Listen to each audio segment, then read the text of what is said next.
बंदी छोड़ सतगुरु रामपाल जी परमेश्वर जी की जय हो।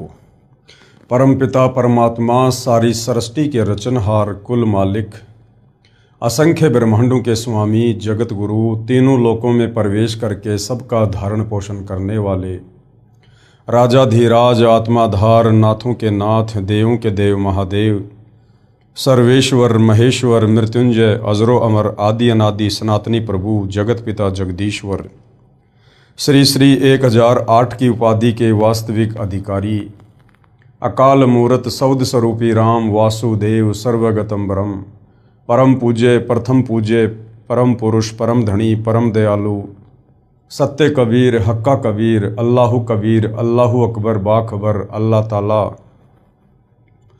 जगत के तारणहार जगत के मुक्तिदाता जगत के जगन्नाथ हारे के सहारे हिंदुओं के राम मुसलमानों के अल्लाह सिखों के वाहिगुरु ईसाइयों के मसीह दया के सागर दयानिधि करुणा के सागर करुणानिधि स्वयंभू परिभू संकट मोचन कष्ट हरण मंगल करण दुख भंजन अविगत कबीर निर्विकार निर्विषम परमात्मा अलय अलेख सतगुरु आदि अनादि सतगुरु असली मर्यादा पुरुषोत्तम असली राम असली कृष्ण असली घनश्याम असली मुरारी राजाओं के राजा महाराजाओं के महाराजा शहंशाहों के शहंशाह सम्राटों के सम्राट भगवानों के भगवान अल्लाहों के अल्लाह प्रभुओं के प्रभु मसीहाओं के मसीह सच्चे वाहिगुरु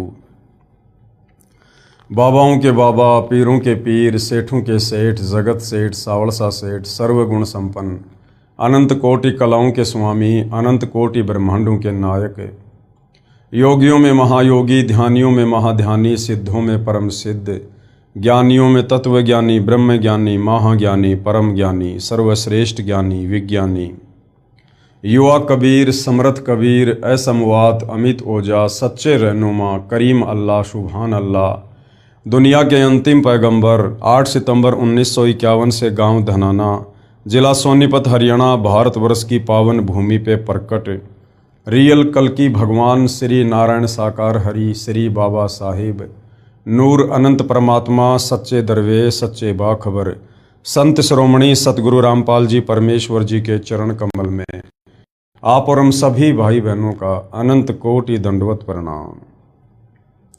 सत्साई भाई और बहनों, बहुत बड़ी दया बहुत बड़ी मेहर पूज्य गुरुदेव भगवान की परमेश्वर रामपाल जी की, जिनके शुभ आशीर्वाद से विशेष आशीर्वाद से आप और हम सभी परमात्मा चाहने वाली आत्माओं को अध्यात्म के विषय में भक्ति मार्ग के विषय में वो गूढ़ गहन जानकारियाँ प्राप्त हो रही हैं जो जानकारियाँ हम सदियों से जानने के इच्छुक थे।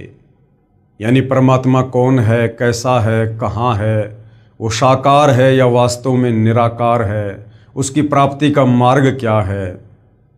आज भाई और बहनों, परमेश्वर रामपाल जी के आशीर्वाद से उनके सत्संगों का संग्रह पवित्र पुस्तक ज्ञान गंगा, इस पुस्तक में हमें उन तमाम सवालों के जवाब मिल चुके हैं।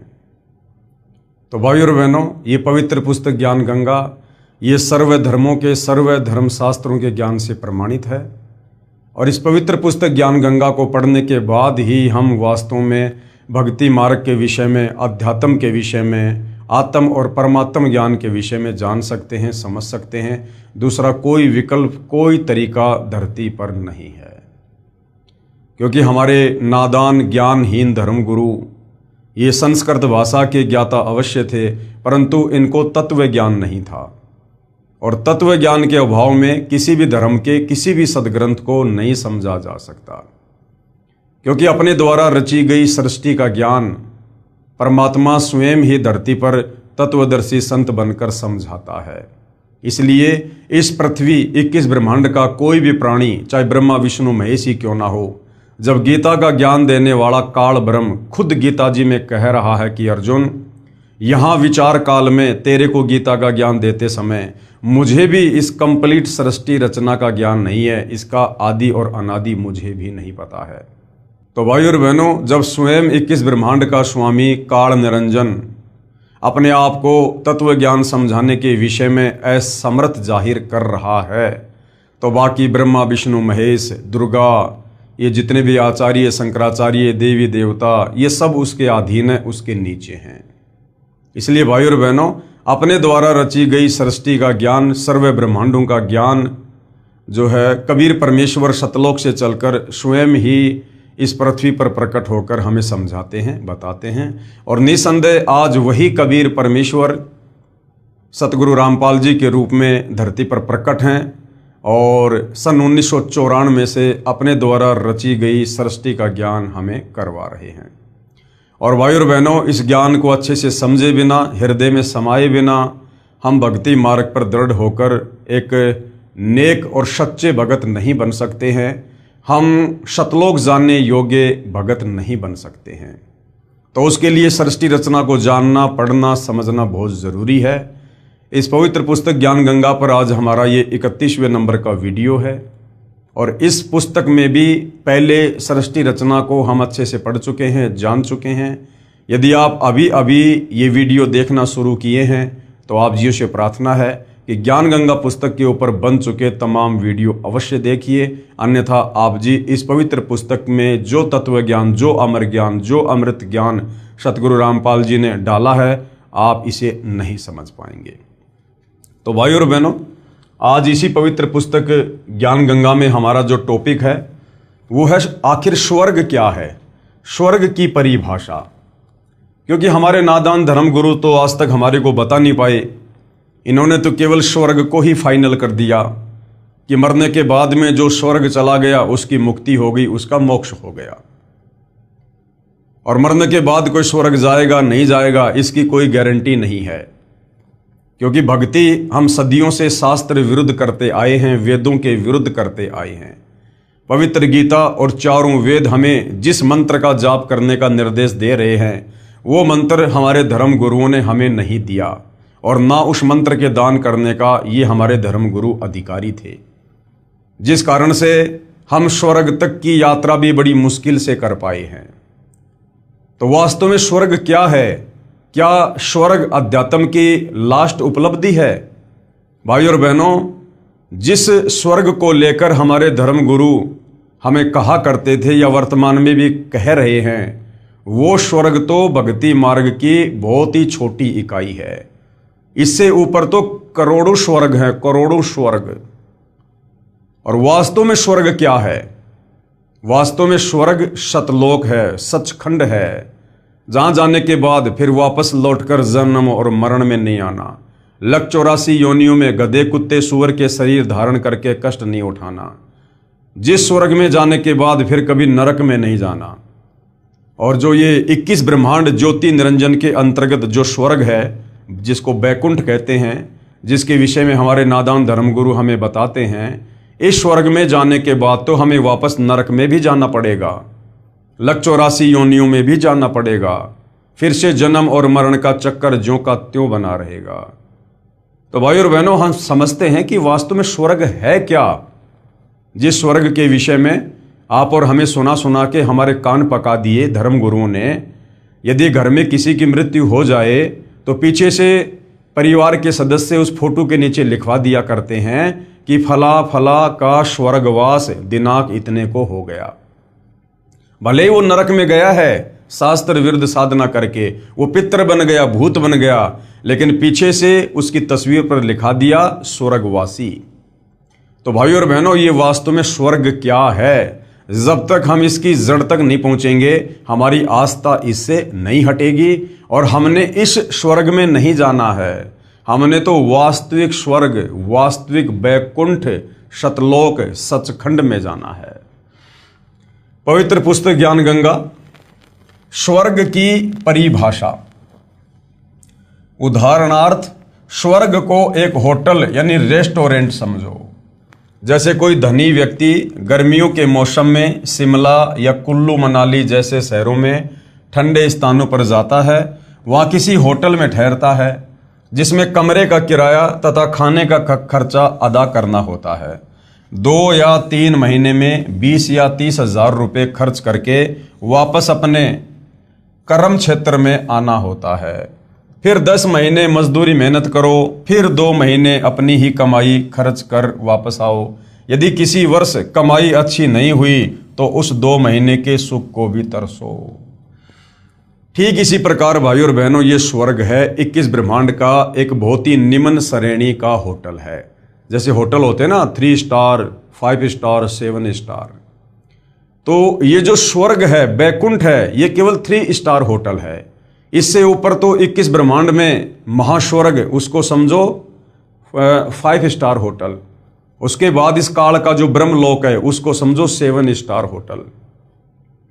तो गुरुदेव ने क्या समझाया, क्या बताया कि जिस प्रकार कोई धनी व्यक्ति या कोई मेहनत मजदूरी करने वाला व्यक्ति साल के 10 महीने तो मेहनत मजदूरी करता है और उसके बाद 2 महीने गर्मियों में अपने परिवार के साथ या स्वयं किसी ठंडे स्थान पर चला जाता है घूमने के लिए, और जितने पैसे वो लेकर जाएगा, जितने पैसे होटल में जमा करवाएगा, क्योंकि वहां घूमने जाएगा तो वहां पर होटल किराए पे लेना पड़ेगा, तो जितने पैसे वो वहां होटल में, रेस्टोरेंट में जमा करवाएगा, उसे उतने ही दिन रुकने दिया जाएगा और उसे उतना ही भोजन दिया जाएगा।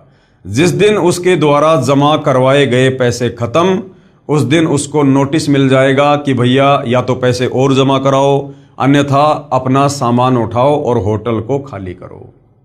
ठीक इसी प्रकार भाइयों और बहनों, ये जो स्वर्ग है ये भी एक होटल है, एक रेस्टोरेंट है। इस पृथ्वी पर हम जो मनुष्य शरीरधारी स्त्री या पुरुष हैं, हमें यहाँ पर परमपिता परमेश्वर ने ये मनुष्य जन्म स्त्री या पुरुष का ये परमात्मा प्राप्ति के लिए, मोक्ष की प्राप्ति के लिए दिया है। यदि कोई तत्वदर्शी संत मिल जाए और हम उनकी शरण में आ जाएं और आजीवन मर्यादा में रहकर भक्ति करें तो हमारी आत्मा का कल्याण संभव है। या हमें तत्वदर्शी संत मान लीजिए नहीं मिलता है और इस मनुष्य शरीर से हम जो भी भक्ति करते हैं, जैसी भी करते हैं, मंत्रों का जाप करते हैं, दान पुण्य करते हैं, उस आधार से जितनी भक्ति कमाई अंतःकरण हो जाती है, शरीर छोड़ने के बाद उस भक्ति कमाई के आधार से, उन पुण्यों के आधार से हमें स्वर्ग प्राप्ति होती है। पास में भक्ति रूपी धन है, उस हिसाब से मुझे स्वर्ग में रहने दिया जाएगा, मुझे वहां की सुख सुविधाओं को भोगने दिया जाएगा। और जब मेरी वो भक्ति कमाई खत्म हो जाएगी, जो मैंने मनुष्य शरीर में इस पृथ्वी पर भक्ति करके कमाई थी, उस समय मुझे नोटिफिकेशन आ जाएगा कि भैया अब आपका स्वर्ग का समय समाप्त हो रहा है। और हमारे पास में और पुण्य होते नहीं, और पुण्य हम स्वर्ग में हम कमा नहीं सकते, क्योंकि वो कर्म क्षेत्र नहीं है, वो तो भोग क्षेत्र है। फिर हमें वहां से धक्के मार के निकाल दिया जाएगा, अर्थात हमारी मृत्यु होगी जैसे यहां पृथ्वी लोक पर होती है। उसके बाद कर्मों के आधार से हमें नरक में भी भेजा जाएगा, हमारे को लक 84 योनि में भी डाला जाएगा। और यदि फिर हमें मनुष्य जन्म मिला तो इस पृथ्वी पर आकर हम फिर से वही कार्य शुरू कर देंगे। अगर तत्वदर्शी संत मिल गया तो फिर हम शास्त्र अनुकूल साधना करके आजीवन मर्यादा में रह के हम यहाँ से मुक्त हो जाएंगे, सतलोक चले जाएंगे। यदि उस मनुष्य जन्म में तत्वदर्शी संत नहीं मिला तो जैसे भी साधना ये नादान धर्म गुरु हमसे करवाते हैं शास्त्रों के विरुद्ध, वो साधना करके और जैसे भी भक्ति कमाई हम अर्जित कर पाएंगे, उस आधार से फिर से हम वो भक्ति धन लेकर स्वर्ग में चले जाएंगे। फिर साल 10 साल 20 साल 100 साल 500 साल इसकी जैसी भक्ति कमाई है उस आधार से वो स्वर्ग में रहेगा, थोड़ी बहुत मौज मस्ती करेगा। और जैसे भक्ति रूपी धन खत्म होगा फिर से उसको नरक में लक 84 योनि में, ये चक्कर इस प्रकार से भाई और बहनों हमारा जन्म और मरण का चलता रहेगा। तो ये है स्वर्ग। इससे ऊपर है महास्वर्ग। महास्वर्ग में वो जाता है जिसकी भक्ति कमाई ज्यादा होती है, जिसका भक्ति धन ज्यादा होता है, वो थोड़ा ज्यादा दिन वहां पर मौज मस्ती कर लेता है। आना उसको भी फिर नीचे पड़ेगा जन्म और मरण में, लक 84 योनियों में और नरक में, क्योंकि 21 ब्रह्मांड की यही अंतिम उपलब्धि है। इन चारों वेदों में और गीता जी में केवल इस काल ब्रह्म तक की साधना है ओम नाम का मंत्र। और चारों वेदों और गीता जी के अनुसार साधना हम केवल 21 ब्रह्मांड में इसी प्रकार से जन्म मरण, लक 84 और नरक का ये चक्कर हमेशा काटते ही रहेंगे। और ये हमारा चक्कर उस समय तक खत्म नहीं होगा जब तक हमें मनुष्य तत्वदर्शी संत की शरण नहीं मिलेगी। क्योंकि तत्वदर्शी संत के पास ही कंप्लीट भक्ति का होता है। गीता अध्याय 17 श्लोक 23 में जो पूर्ण ब्रह्म परमेश्वर के परम अक्षर ब्रह्म के जो 3 मंत्र हैं जिनसे पूर्ण मुक्ति होगी, ओम तत् सत, और पवित्र कुरान शरीफ में जो ऐन सीन काफ अस सूरा 42 और उसका मंत्र 1 और 2, उसमें जो ऐन सीन काफ है ये कोड वर्ड में है, वास्तव में वो क्या मंत्र हैं वो तत्वदर्शी संत बताएगा। तो यदि हमें तत्वदर्शी संत नहीं मिलता है तो इसी प्रकार से हम स्वर्ग में, नरक में, महास्वर्ग में, लक 84 में, और जब तत्वदर्शी संत मिल जाए तब भाई और बहनों हमारी मुक्ति का रास्ता बनता है। तो वर्तमान में हमारा परम सौभाग्य है कि आज धरती पर जगत गुरु तत्वदर्शी सतगुरु रामपाल जी स्वयं प्रकट हैं। आज यदि हम इस काल के 21 ब्रह्मांड से निकलना चाहें, जन्म मरण के चक्कर को समाप्त करना चाहें तो बड़ी आसानी से उनकी शरण में आकर करवा सकते हैं। ठीक इसी प्रकार स्वर्ग को जानो, जिस प्रकार वो होटल है इसी प्रकार से स्वर्ग को जानो।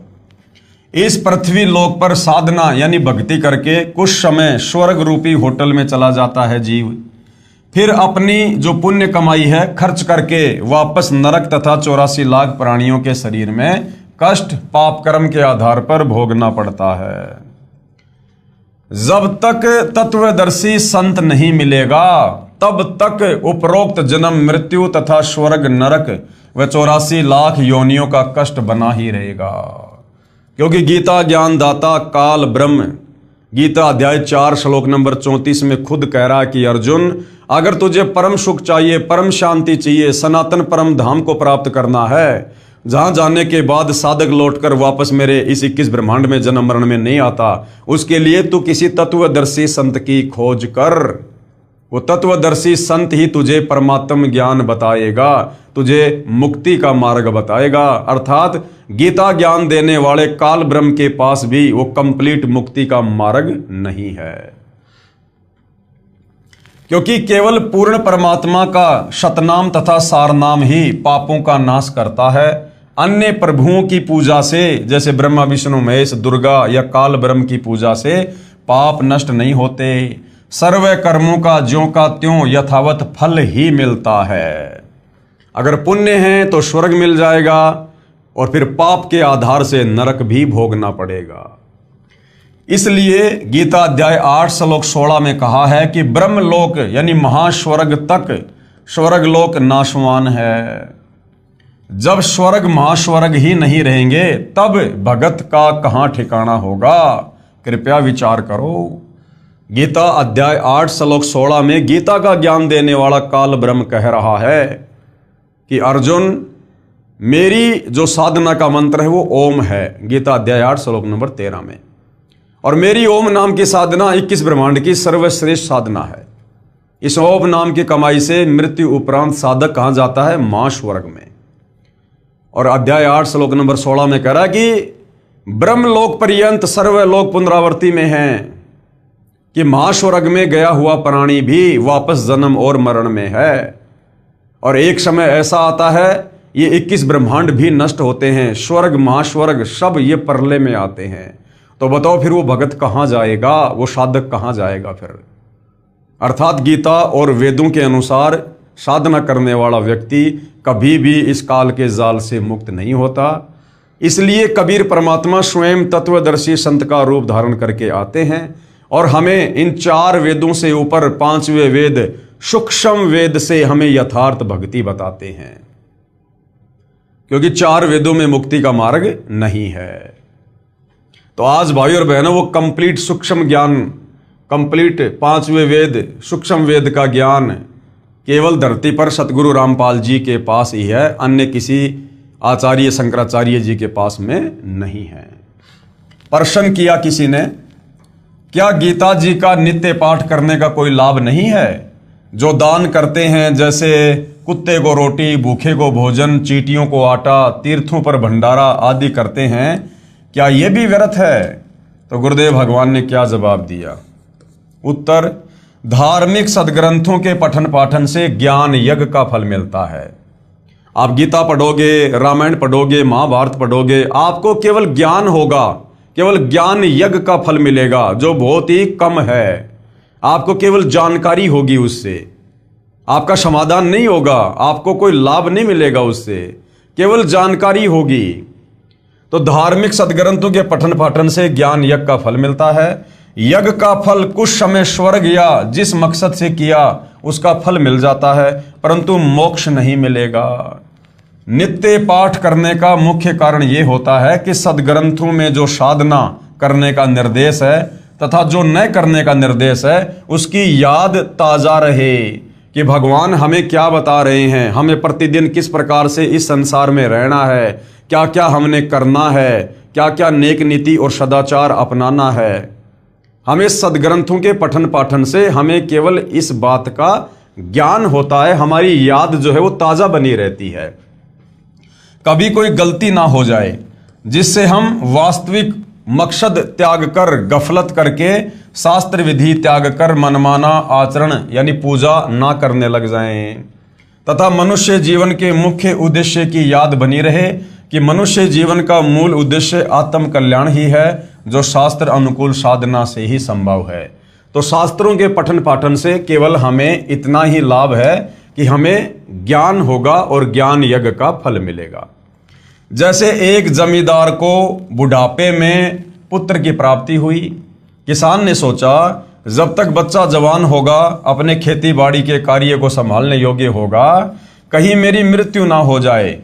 इसलिए किसान ने अपना अनुभव लिख कर छोड़ दिया तथा अपने पुत्र से कहा कि पुत्र, जब तू जवान हो तब अपने खेती बाड़ी के कार्य को समझने के लिए इस मेरे अनुभव के लेख को प्रतिदिन पढ़ लेना तथा अपनी जो कृषि करना। पिताजी की मृत्यु के उपरांत किसान का पुत्र प्रतिदिन पिताजी के द्वारा लिखे अनुभव के लेख को पढ़ता, परंतु जैसा उसमें लिखा है वैसा कर नहीं रहा है। वह किसान का पुत्र क्या धनी हो सकता है? कभी नहीं। वैसे ही करना चाहिए जो पिताजी ने अपना अनुभव लिखा है। तो भाई और बहनों, इसी प्रकार जो पवित्र गीता जी हैं, चारों वेद है, इसमें हमारे परमपिता परमेश्वर सर्वसृष्टि रचनहार परम अक्षर ब्रह्म ने, कबीर देव ने स्वयं या फिर अन्य के माध्यम से इसमें परमेश्वर ने भक्ति विधान लिखवाया है, भक्ति अनुभव लिखवाया है कि कौन सी भक्ति करने से हमारी आत्मा का कल्याण होगा, कौन से भक्ति मंत्रों का जाप करने से हम काल के जन्म मरण के कष्टों से बाहर निकल सकते हैं। ये कंप्लीट भक्ति का जो सिलेबस है, ये इन धार्मिक सदग्रंथों में है, पवित्र गीता में है और वेदों में है। वेद को हो चाहे गीता को हो, बात एक ही है, क्योंकि चारों वेदों का सार पवित्र गीता जी है। अब जो हमारे परमपिता परमेश्वर ने हमारी आत्मा के कल्याण के लिए उस पवित्र गीता में जिस भक्ति को करने का, जिन मंत्रों को जाप करने का निर्देश दिया है, हम वो तो कर नहीं रहे और केवल प्रतिदिन गीता जी का पाठ कर रहे हैं, तो क्या उससे हमारी मुक्ति होगी? कभी नहीं होगी। हमने वैसा ही करना पड़ेगा जैसे हमारे परमपिता परमेश्वर ने मुक्ति के लिए उसमें भक्ति विधि लिखी है, जो भक्ति मंत्र जाप करने को दिया है, हमने उसी अनुसार साधना करनी होगी। ठीक इसी प्रकार पवित्र गीता जी के पाठ को तो श्रद्धालु नित्य कर रहे हैं, परंतु भक्ति साधना सदग्रंथ के विपरीत कर रहे हैं।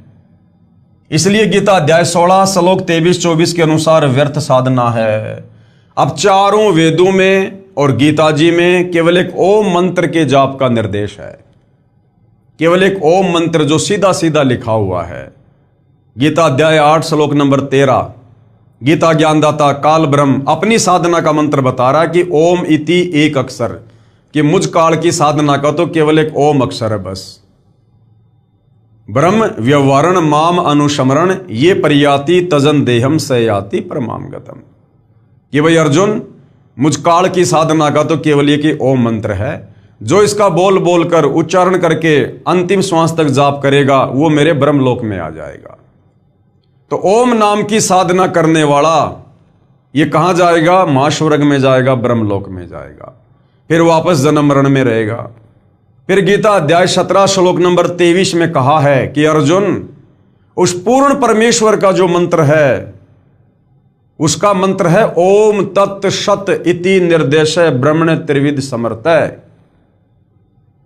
कि उस पूर्ण परमेश्वर की भक्ति का तो भाई 3 मंत्र का जाप है, ओम तत् सत। अब ओम तो सीधा सीधा काल का है, तत् और सत ये सांकेतिक है, कोड वर्ड में है। अब ये कौन बताएगा? गीता ज्ञानदाता कहता भैया इसके विषय में मुझे भी नहीं पता, ये तत् और सत क्या है, इसके पीछे कौन से मंत्र छुपे हुए हैं, इसकी जानकारी अर्जुन मुझे नहीं है। तो अर्जुन ने कहा कि फिर वो जानकारी कौन देगा? तो गीता अध्याय 4 श्लोक 34 में बताया कि उसके लिए तू किसी तत्वदर्शी संत की खोज कर ले, वो तत्वदर्शी महात्मा ही तुझे तत्व ज्ञान बताएगा, ये भेद बताएगा तुझे ओम तत् सत का। अर्जुन ने कहा कि मैं उसको कैसे पहचानूंगा? तो गीता अध्याय 15 श्लोक नंबर 1 से 4 में उसकी पहचान बताई है कि जो संत, जो महात्मा उल्टे लटके संसार रूपी पेड़ के हर एक विभाग को सचित्र साबित कर दे, बता दे कि जड़ कौन भगवान है, उसका जो तना है वो कौन भगवान है, वो डार कौन भगवान है, शाखा कौन भगवान है, उसको तत्वदर्शी संत जानना। तो वर्तमान में भाइयों और बहनों, इस धरती पर गीता अध्याय 15 श्लोक नंबर 1 से 4 के अनुसार उल्टे लटके संसार रूपी उस वृक्ष की सचित्र व्याख्या केवल सतगुरु रामपाल जी परमेश्वर जी ने की है और समझा दिया है कि वास्तव में सृष्टि रचना क्या है। तुम पहले कहाँ रहा करते थे? इस काल के गंदे लोक में क्यों अपना कर्म भोग रहे हो? क्यों जन्म मरण के चक्कर में पड़े हो? क्यों गधे कुत्ते सुअर बन रहे हो? आज ये तुम्हें मनुष्य जन्म दे के राजा बना रहा है, कल को लक 84 में गधा बना देगा, सुअर बना देगा। ये इस प्रकार से तुम्हें धोखा देकर अपना स्वार्थ सिद्ध कर रहा है, क्योंकि इस काल को प्रतिदिन 1 लाख मानव शरीरधारी आत्माओं के सूक्ष्म शरीर से निकली वासना खाने का श्राप लगा हुआ है। ये सृष्टि रचना सुनेंगे, समझेंगे, तब हमें पूरा माजरा समझ में आएगा। जैसे तीनों गुणों रजगुण ब्रह्मा जी, सतगुण विष्णु जी, तमगुण शिव जी की पूजा गीता अध्याय 7 श्लोक 12 से 15 तथा 20 से 23 में मना है। खुद ये गीता ज्ञान देने वाला काल ब्रह्म गीता अध्याय 7 श्लोक 12 से 15, 20 और 23 में अपने तीनों बेटों की साधना ब्रह्मा विष्णु महेश की पूजा के लिए भी मना कर रहा है। और विशेषकर हिंदू समाज 90% ब्रह्मा विष्णु महेश के पीछे लगा हुआ है। तो किसकी गलती है ये हमारे नादान तत्व ज्ञानहीन धर्म गुरुओं की, जो तत्व ज्ञान के अभाव में इन शास्त्रों का निष्कर्ष नहीं निकाल पाए और पूरे भगत समाज को, परमात्मा चाहने वाली आत्माओं को इन्होंने शास्त्र विरुद्ध घटिया साधना पर लगा दिया, शास्त्रों के विरुद्ध साधना करवा रहे हैं। तथा श्राद्ध निकालना अर्थात ये पितृ पूजा, पिंड भरवाना, फूल अस्थियां उठाकर गंगा में ये क्रिया करवाना, 13वीं 17वीं महीना 6 माही वर्षी आदि करना गीता अध्याय 9 श्लोक 25 में मना है। तो भाइयों और बहनों, हमारे शास्त्र क्या कह रहे हैं जिनमें भक्ति का अनुभव है और हम कर क्या रहे हैं? यदि हम गीता जी के विरुद्ध साधना करेंगे, गीता जी के विरुद्ध मंत्रों का जाप करेंगे, तो चाहे हम कितना ही गीता जी का नित्य पाठ कर लें, हमारी मुक्ति उस पाठ से नहीं है। व्रत रखना गीता अध्याय 6 श्लोक 16 में मना किया है। लिखा है कि हे अर्जुन, योग यानी भक्ति न तो बिल्कुल न खाने वाले की, न खाना अर्थात व्रत रखना सिद्ध होता है, न तो बिल्कुल न खाने वाले का सिद्ध होता है, अर्थात जो व्रत करते हैं उनकी भक्ति साधना कभी भी सफल नहीं होती है, अर्थात व्रत रखना मना है। भूखों को भोजन देना, कुत्तों आदि जीव जंतु व पशुओं को आहार कराना आदि बुरा नहीं है, परंतु पूर्ण संत के माध्यम से उनकी आज्ञा अनुसार दान तथा यज्ञ आदि करना ही पूर्ण लाभदायक है। ठीक है, आपके घर के बाहर कोई गाय आ जाए, कोई कुत्ता आ जाए, घर पे रोटी है तो दे दो, उनको डाल दो, कोई दिक्कत नहीं है। लेकिन यदि आप ये सोचो कि गायों को चारा खिलाने से, कुत्तों को रोटियां खिलाने से, चींटियों के बिल में आटा डालने से ही मुझे लाभ मिलेगा, पुण्य मिलेगा, मेरी मुक्ति होगी, तो ये हमारी बहुत बड़ी गलतफहमी है। देखो भाइयों और बहनों, लक 84 योनियों में जितने भी जीव जंतु और प्राणी हैं, उन सब का पेट कबीर परमात्मा भरता है। उनको जन्म देने से पहले अंतिम समय तक वो क्या खाएंगे क्या पिएंगे, सारी व्यवस्था परमात्मा ने सबकी करके रखी हुई है। कोई हमारे भरोसे नहीं आता। माँ के गर्भ में पल रहा बच्चा अपने बाप या माँ के भरोसे बाहर नहीं आता, वो अपनी किस्मत परमात्मा से लिखवा कर लाता है। हाँ, यदि उसकी किस्मत में कुछ फेरबदल हो सकता है तो तत्वदर्शी संत की शरण में आने के बाद हो सकता है। तो सबका परमेश्वर ने प्रारब्ध निश्चित किया होता है। परमात्मा कहते हैं, पो पाटी पगड़ा भया जागी जी या जून, सब काहू को देत है वो चौंस समाना चून। तो यदि हम तत्वदर्शी संत की शरण में ना आकर और यदि शास्त्र अनुकूल साधना नहीं करते हैं और ये सोचकर कि मैं तो गौशाला में दान करता हूँ, चारा डलवाता हूँ, मैं प्रतिदिन गाय को रोटी खिलाता हूँ, चींटियों को आटा डालता हूँ, इससे मुझे मुक्ति मिल जाएगी, इससे मुक्ति नहीं मिलेगी। केवल तुम्हारे वो पुण्य बनेंगे और वो पुण्य तुम स्वर्ग में भोग लोगे या और तुम्हारी किसी मुसीबत के समय में काम आ जाएगा, लेकिन मुक्ति नहीं होगी। इतना करने से तुम 184 योनियों में जाने से नहीं बच सकते, नरक में जाकर कष्ट भोगने से नहीं बच सकते, जन्म मरण की पीड़ा से छुटकारा प्राप्त नहीं कर सकते। यह तो केवल एक आंशिक लाभ है। पूर्ण लाभ के लिए, पूर्ण मोक्ष के लिए पूर्ण संत की तलाश करनी होगी। और पूर्ण संत एक समय में पृथ्वी पर एक ही होता है और वो स्वयं कबीर भगवान होता है। वही कंप्लीट भक्ति का कोर्स बताते हैं जो गीता अध्याय 4 श्लोक नंबर 34 में बताया है। तब जाकर मुक्ति होगी। जैसे एक कुत्ता कार के अंदर मालिक वाली सीट पर बैठकर यात्रा करता है। अब जो ये शास्त्र विरुद्ध दान धर्म करते हैं, बिना तत्वदर्शी संत की शरण में आए जो लोग दान धर्म करते हैं, बड़े बड़े सेठ, बड़े बड़े लोग हैं, अरबपति खरबपति हैं, लोग आश्रमों में दान कर देते हैं, चैरिटी में दान कर देते हैं, करोड़ों अरबों में लोग दान करते हैं, बड़े बड़े धनपति लोग। अब भाई और बहनों, उस दान के प्रतिफल में उनको क्या मिलेगा? फिर ये बता रहे हैं गुरुदेव भगवान कि वो जो मनमुखी दान लोग जो कर रहे हैं, उस मनमुखी दान के प्रतिफल में आगे उनको क्या मिलेगा, किस प्रकार से परमात्मा उनको वो दान रिटर्न करेगा। जैसे एक कुत्ता कार के अंदर मालिक वाली सीट पर बैठकर यात्रा करता है, कुत्ते का ड्राइवर मनुष्य होता है। अब जैसे बहुत बड़ा कोई सेठ है, कोई मंत्री है, मुख्यमंत्री है, अब जैसे मुकेश अंबानी है। मुकेश अंबानी अपनी कार में एक जो है कुत्ता लेके चलता है। अब कई करोड़ों की तो उसकी कार है और कई लाख करोड़ का खुद मुकेश अंबानी मालिक है। और उस कार में वो कुत्ता आगे वाली सीट पर बैठेगा या फिर पीछे वाली सीट पर बैठेगा जहां पर मालिक बैठता है। अब उस कुत्ते को 15 करोड़ की कार मिल गई और उस कुत्ते को घुमा कौन रहा है? ड्राइवर कौन है? मनुष्य, इंसान है। और वो कुत्ता सारी मौज ले रहा है, रात को एसी में सोता है। जो भोजन 90% लोगों को नसीब नहीं है, वो भोजन मुकेश अंबानी का वो कुत्ता खा रहा है। क्यों खा रहा है? कुत्ते तो और भी बहुत हैं। एक कुत्ता ऐसा है जो गली में पड़ा रहता है, उसको खुजली हो रही है, उसमें कीड़े चल रहे हैं, सारा दिन चिल्लाता रहता है, वो भी तो कुत्ता ही है। और एक कुत्ता मुकेश अंबानी का। तो मुकेश अंबानी के घर में वो कुत्ता क्यों पहुंचा? वो कुत्ता कौन है?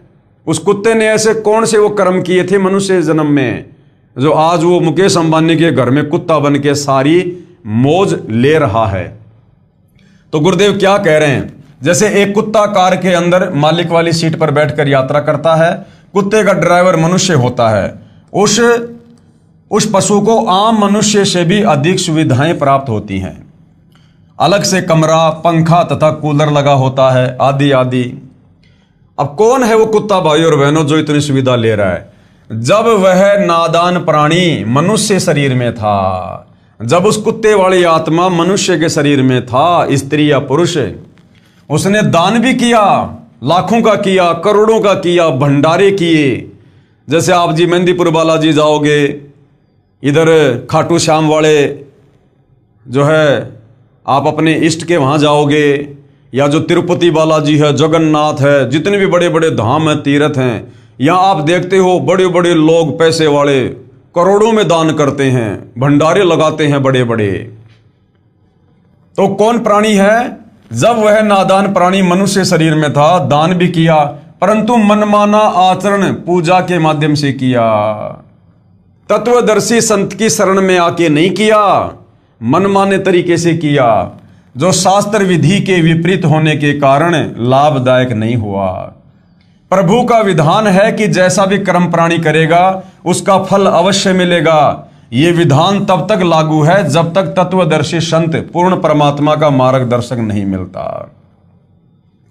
तो वो जो कुत्ते के शरीर में जो आत्मा है ना, वो पहले मनुष्य था और उसने इसी प्रकार से मनमुखी ये दान धर्म किया, खूब किया, कंबल बांटे, भंडारा किया, धर्मशाला बनवाई, मकान बनवाए, बड़े बड़े भंडारे लगाए और गुरु भी बनाया। तो किसी आचार्य को, शंकराचार्य को, जो कि अधिकारी नहीं है नाम दीक्षा देने का, कथा करने का, कहने का मतलब है तत्वदर्शी संत के अलावा हम चाहे किसी भी धर्म के किसी भी धर्माचार्य को अपना गुरु बना लें और चाहे अरबों खरबों में कितना ही हम दान धर्म करें, हमारी मुक्ति नहीं है, हमारा मोक्ष नहीं है। वो किया हुआ दान धर्म हमें अगले जन्म में मिल जाएगा, जैसे अनिल अंबानी के उस कुत्ते को मिल रहा है, वो कुत्ते के शरीर में मिल जाएगा। अब कुत्ते का शरीर छूटने के बाद उस भाई का जन्म हो गया फिर सूअर के घर में, फिर क्या मिलेगा उसको? अब सूअर को कौन 15 करोड़ की गाड़ी में घुमाएगा? तो ऐसे ये काल हमारी दुर्गति करता है, हमारे को धोखे में रखता है। अगर वो नादान प्राणी, अगर वो तत्वदर्शी संत की शरण में होता और फिर यदि वो अपने गुरु के बताए अनुसार दान धर्म करता तो आजीवन मर्यादा में रहता, तो उसी जन्म में उसका पीछा छूट जाता, मोक्ष प्राप्त कर लेता, सतलोक चला जाता। और किसी कारण से यदि वो रह भी जाता तो उस नादान प्राणी को वो सारी सुविधा मनुष्य के शरीर में मिलती, दोबारा परमात्मा उसको मनुष्य जन्म देता बारंबार, जब तक उसका मोक्ष नहीं हो जाता। उसको लक 84 में नहीं जाने देता तत्वदर्शी संत, तो सारी सुविधा उसको मनुष्य के शरीर में मिलती वापस है। लेकिन गुरु भी बनाया तो नकली और मनमुखी होकर दान धर्म किया, जिस कारण से वो किया हुआ धर्म तो मिल गया लेकिन वो पशु योनि में मिला उसको। जैसा जैसा कर्म प्राणी करता है वैसा ही फल प्राप्त होता है। इस विधान के अनुसार वह तीर्थों तथा धामों पर या अन्य स्थानों पर भंडारे द्वारा तथा कुत्ते आदि को रोटी डालने के कर्म के आधार पर कुत्ते की योनि में चला गया। वहां पर भी किया कर्म मिला। कुत्ते के जीवन में अपनी पूर्व जन्म की शुभ कर्म की कमाई को समाप्त करके फिर गधे की योनि में चला जाएगा। उस गधे के जीवन में सर्व सुविधाएं छीन ली जाएंगी। वहां तो कुम्हार का लठ मिलेगा, सारा दिन मिट्टी कच्ची पक्की ईंटें ढोएगा, तत्पश्चात अन्य प्राणियों के शरीर में फिर कष्ट उठाएगा तथा नरक भी भोगना पड़ेगा। 84 लाख योनियों का कष्ट भोग कर फिर मनुष्य शरीर प्राप्त करता है। फिर क्या जाने भक्ति बने या ना बने। जैसे धाम तथा तीर्थ पर जाने वाले के पैरों नीचे या जिस सवारी द्वारा जाता है उसके पहियों के नीचे जितने भी जीव जंतु मरते हैं उनका पाप भी तीर्थ व धाम यात्री को भोगना पड़ता। अब तीर्थ की यात्रा पर जा रहे हैं, धाम पर जा रहे हैं, मंदिर में जा रहे हैं, जा किस लिए रहे हैं? पुण्य कमाने के लिए। अब मान लीजिए वहां जाने से आपको एक पुण्य हुआ और आपने जीव जंतु मार दिए करोड़ों। अगर पैदल जा रहे हो तो पैर के नीचे कितने जीव जंतु मर गए, सूक्ष्म मर गए, चींटियां मर गई, अन्य जंतु मर गए। गाड़ी से जा रहे हो तो कितने जंतु मर जाते हैं टक्कर लग लग के। गाड़ी के टायर के नीचे कितने कीड़े मकोड़े मर जाते हैं, करोड़ों अरबों। तो भैया वैसे तो शास्त्र विरुद्ध साधना का कोई पुण्य है नहीं, और यदि मिल भी गया तो पुण्य तो हुआ एक, और तुमने जीव जंतुओं की हत्या करके पाप कमा लिए करोड़ों, और वो करोड़ों पाप कर्म भी भोगने पड़ेंगे। इसीलिए हम ज्यादातर समय लक 84 योनियों में चक्कर काटते हैं, क्योंकि पुण्य के बजाय हमारे अंदर पाप कर्म ज्यादा होते हैं। तो शास्त्र विरुद्ध साधना को करने के चलते जीव हमेशा जन्म मरण के चक्कर में इस प्रकार से बना ही रहेगा। जब तक पूर्ण संत जो पूर्ण परमात्मा की सत साधना बताने वाला नहीं मिलेगा, तब तक पाप नाश नहीं हो सकते। और जब हमें जगत गुरु मिल जाएगा, तत्वदर्शी मिल जाएगा, पूर्ण संत मिल जाएगा, फिर यदि हम उनके दर्शनों के लिए जाएंगे, उसके आश्रम में जाएंगे या जहाँ भी महात्मा जी हैं वहाँ जाएंगे, फिर मरेंगे हमारे पैर के नीचे भी, हमारी गाड़ी से भी जीव जंतु मरेंगे, किंतु हम पूर्ण संत की शरण में हैं, हमें वो पाप कर्म नहीं लगेंगे, क्योंकि फिर हम इस काल के विधान से हटकर पूर्ण संत के विधान के अंतर्गत आ जाते हैं, फिर हमें वो पाप कर्म नहीं लगेंगे। जिस प्रकार मैं गाड़ी चला रहा हूं, आप भी गाड़ी चला रहे हो, मेरे पास में लाइसेंस है, आपके पास में लाइसेंस नहीं है, और हम दोनों की गाड़ी एक्सीडेंट हो गई और यदि कोई मर गया तो मेरा बचाव हो जाएगा, क्योंकि मेरे पास में ड्राइविंग लाइसेंस है। और जिसके पास ड्राइविंग लाइसेंस नहीं है वो सीधा जेल में डाला जाएगा। इसी प्रकार भाइयों और बहनों, जिसको तत्वदर्शी संत की शरण प्राप्त है उसके पास में वो आध्यात्मिक लाइसेंस है, उसका गुरु वकील बनकर धर्मराय के दरबार में उसका मुकदमा लड़ता है। भाई कर ले गुरु वकील मुकदमा भारी है। तो तत्वदर्शी संत की शरण में आने के बाद हमें अनजाने में हुए जो पाप कर्म है उनका दोष नहीं लगता है, और जानबूझकर हम कोई गलती करेंगे नहीं, पाप कर्म कोई करेंगे नहीं, क्योंकि तत्वदर्शी संत हमें अपने विधान से परिचित करवा देगा कि अगर तुमने अब मेरी शरण में आने के बाद फला फला गलतियां की तो फिर इनका दंड तुम्हें बहुत भयंकर भोगना पड़ेगा। तो तत्व ज्ञान होने के बाद साधक को डर हो जाता है, भय हो जाता है, आत्म कल्याण की चिंता सताने लगती है, इसलिए साधक फिर कभी गलती नहीं करेगा। क्योंकि ब्रह्मा विष्णु महेश ब्रह्म क्षर पुरुष काल तथा ये परब्रह्म अक्षर पुरुष की साधना से पाप नाश नहीं होते। 21 ब्रह्मांड का स्वामी काल ब्रह्म, उससे ऊपर 7 संग ब्रह्मांड का स्वामी अक्षर पुरुष, इनकी साधना से हमारे पाप कर्मों का नाश नहीं हो सकता। केवल तत्वदर्शी संत की शरण में आने से ही पाप कर्मों का नाश होगा। पाप तथा पुण्य दोनों का फल भोगना पड़ेगा जब तक हम 21 ब्रह्मांड के अंतर्गत इस काल की साधना करते हैं। यदि वह प्राणी गीता ज्ञान अनुसार पूर्ण संत की शरण प्राप्त करके पूर्ण परमात्मा की साधना करता तो या तो सतलोक चला जाता। कौन? जो कुत्ता बना हुआ है और सारी सुविधा ले रहा था। अगर वो पूर्ण संत की शरण में होता और फिर यदि वो दान धर्म करता अपने गुरुदेव के बताए अनुसार, या तो उसी जन्म में उसका मोक्ष हो जाता अगर मर्यादा में रहता तो, और किसी कारण से रह भी जाता तो वो सारी की सारी सुविधा जो वो कुत्ते के शरीर में ले रहा है उसको मनुष्य जन्म में देता, परमात्मा मनुष्य जन्म देता उसको।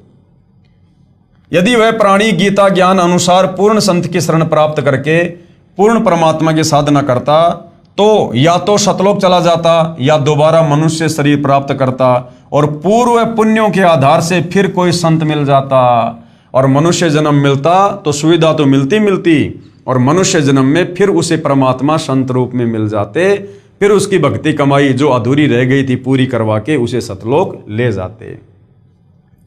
पूर्व पुण्यों के आधार से फिर कोई संत मिल जाता, वह प्राणी फिर शुभ कर्म करके पार हो जाता।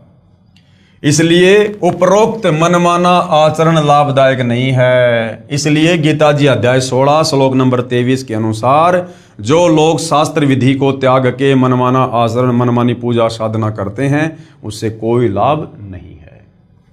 फिर आगे किसी ने सवाल किया है, गीता अध्याय 3 श्लोक 35 तथा अध्याय 18 श्लोक 47 में कहा है कि अच्छी प्रकार आचरण में लाए हुए दूसरे के धर्म से गुण रहित भी अपना धर्म अति उत्तम है। अपने धर्म में मरना भी कल्याणकारक है। दूसरे का धर्म भय को देने वाला है। इससे सिद्ध होता है कि जो भी जैसी पूजा करता है उसे त्यागना नहीं चाहिए। अपने धर्म में मरना भी कल्याणकारक है। अपने धर्म में मरना कल्याणकारक है। अपनी साधना को नहीं त्यागना चाहिए, लेकिन कब? जब आपकी साधना शास्त्र अनुकूल हो। जो साधना आप कर रहे हैं यदि वो शास्त्र अनुकूल साधना है और इसके विपरीत यदि कोई दिखावे की साधना कर रहा है और वो साधना यदि शास्त्रों के विरुद्ध है तो उस साधना के चटक मटक को देखकर हमने अपनी वो यथार्थ साधना नहीं त्यागनी चाहिए। और यदि आप मनमाना आचरण कर रहे हैं, शास्त्रों के विरुद्ध साधना कर रहे हैं और फिर सोच रहे हैं कि नहीं नहीं अपनी साधना में जीना मरना सही है, तो भैया फिर जन्म मरण में रहोगे, गधे कुत्ते सुअरी बनते रहोगे। तो गुरुदेव भगवान इसका उत्तर दे रहे हैं, यदि गीता अध्याय 3 श्लोक 35 तथा अध्याय 18 श्लोक 47 का अर्थ यही है कि जो जैसी पूजा करता है करता रहे, उसे मत त्यागो, तो पवित्र श्रीमद् भगवत गीता जी के ज्ञान की क्या आवश्यकता थी? फिर क्या आवश्यकता थी? फिर गीता जी अध्याय 18 श्लोक नंबर 64, 65, 66 में ये गीता का ज्ञान देने वाला काल ब्रह्म अर्जुन को क्यों कह रहा है कि अर्जुन मैंने तुझे मेरी भक्ति साधना भी बता दी कि मेरा ओम नाम है, ओम नाम से तुम महास्वर्ग में जाओगे, वहां से फिर जन्म मरण में, और मैंने तुझे तत्वदर्शी संत के माध्यम से पूर्ण ब्रह्म परमेश्वर की साधना भी बता दी। अगर उस परमेश्वर की शरण में जाओगे तो हमेशा के लिए मुक्त हो जाओगे। अब तेरे ऊपर निर्भर करता है अर्जुन, तू मेरी शरण में रहना चाहता है या तत्वदर्शी संत की शरण में जाना चाहता है। तो जब गीता का ज्ञान देने वाला ही कह रहा है कि भैया अर्जुन अब तेरे बुद्धि विवेक के ऊपर है कि तुझे कौन सी साधना करनी है, तो अगर गीता अध्याय 3 श्लोक 35 के अनुसार अगर यही ठीक होता कि जो जैसी भक्ति कर रहा है वो ठीक है, वैसा ही अपनी भक्ति करता रहे, तो फिर ये गीता का ज्ञान देने की जरूरत क्या पड़ गई थी? दुनिया अपने अपनी साधना पहले से ना कर रही थी। यदि गीता अध्याय 3 श्लोक 35 तथा अध्याय 18 श्लोक 47 का अर्थ यही है कि जो जैसी पूजा करता है करता रहे, उसे मत त्यागो, तो पवित्र श्रीमद् भगवत गीता जी के ज्ञान की क्या आवश्यकता थी? एक श्लोक बहुत था। श्री गीता जी के इन श्लोकों का भावार्थ सही है, परंतु अनुवादकर्ताओं ने विपरीतार्थ यानी उल्टा अनुवाद किया हुआ है। कृपया निम्न पढ़ें उपरोक्त दोनों श्लोकों का वास्तविक अर्थ। अब गीता अध्याय 3 श्लोक 35 और गीता अध्याय 18 श्लोक 47 वास्तव में कहना क्या चाहते हैं? यह गीता अध्याय 3 श्लोक 35 है। यह श्लोक आप जियों के सामने है भाइयों और बहनों, और गुरुदेव ने प्रत्येक शब्द का यहां पर अनुवाद भी किया हुआ है। क्या है? गुण रहित अर्थात शास्त्र विधि त्याग कर स्वयं मनमाना अच्छी प्रकार आचरण में लाए हुए दूसरों की धार्मिक पूजा से अपनी शास्त्र विधि अनुसार पूजा अति उत्तम है। यदि हम वास्तव में शास्त्रों के अनुसार भक्ति साधना कर रहे हैं, वेद और गीता के अनुसार, तो फिर हमने अपनी पूजा को नहीं त्यागना चाहिए। यदि कोई दूसरा व्यक्ति हमें अपनी साधना करने के लिए कह रहा है जो साधना गीता और वेदों के विरुद्ध है, और हम यदि शास्त्रों के अनुसार साधना कर रहे हैं, तो वो पूजा चाहे कितनी अच्छी लगे, कितनी चटक मटक वाली लगे, जो शास्त्र विरुद्ध है, फिर हमने अपने धर्म को, अपनी शास्त्र अनुकूल भक्ति साधना को नहीं त्यागना चाहिए। यह है गीता अध्याय 3 श्लोक नंबर 35 का अर्थ है। शास्त्र अनुकूल अपनी पूजा में तो मरना भी कल्याणकारक है, यानी वेद और गीता के अनुसार जो साधना है उसमें तो मरना भी जो है वो कल्याणकारक है, और दूसरे की पूजा जो शास्त्रों के विरुद्ध है वो भय को देने वाली है। अध्याय 18 श्लोक नंबर 47 क्या कह रहा है? यह श्लोक आप जियों के सामने है भाइयों और बहनों, आप जी पढ़ सकते हो। गुरुदेव ने यहां पर अनुवाद किया हुआ है। गुण रहित यानी शास्त्रों के विरुद्ध, गुण रहित स्वयं मनमाना अर्थात शास्त्र विधि रहित अच्छी प्रकार आचरण किए हुए दूसरे के धर्म अर्थात धार्मिक पूजा से अपना धर्म अर्थात शास्त्र विधि अनुसार धार्मिक पूजा श्रेष्ठ है। दूसरों की शास्त्र विरुद्ध साधना से अपनी शास्त्र अनुकूल पूजा पाठ साधना श्रेष्ठ है। स्वयं ही अपने स्वभाव अनुसार बनाए मनमाने आचरण से भक्ति कर्म मत करो, जिससे पाप को प्राप्त होता है। यानी गीता जी के विरुद्ध जो ये ओम नमो भागवते वासुदेवाय नमः, राधे राधे श्याम मिला दे, इस प्रकार के जो मनमाने आचरण करते हैं, मनमाने मंत्रों का जाप करते हैं, इससे हम पाप के ही भागी होंगे। विशेष इसी का प्रमाण गीता अध्याय 17 के श्लोक नंबर 1 से 6 में स्पष्ट है। उपरोक्त श्लोकों में स्पष्ट है कि अपनी शास्त्र विधि अनुसार साधना श्रेष्ठ है, चाहे दूसरों की चमक धमक वाली साधना कितनी ही सुनियोजित लगे, वह हानिकारक ही होगी।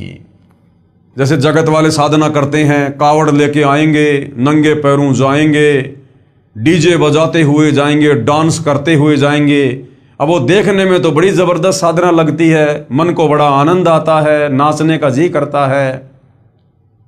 और यदि कोई सतगुरु रामपाल जी से उपदेश लेकर, पूर्ण संत से उपदेश लेकर भक्ति कर रहा है, तो उस भक्ति में इस प्रकार की ड्रामेबाजी के लिए कोई जगह नहीं है, क्योंकि वो कावड़ वाली, वो मनमाना आचरण है, शास्त्र विरुद्ध साधना है। तो कोई नादान उस डीजे को देखकर, लोगों को नाचता गाता देखकर और सतगुरु रामपाल जी की शरण छोड़कर, जो कि शास्त्र अनुकूल साधना थी, और दूसरे की चमक धमक वाली साधना को अपना लेता है, तो फिर वो पाप का ही भागी बनेगा, वो जन्म और मरण में ही रहेगा फिर वो।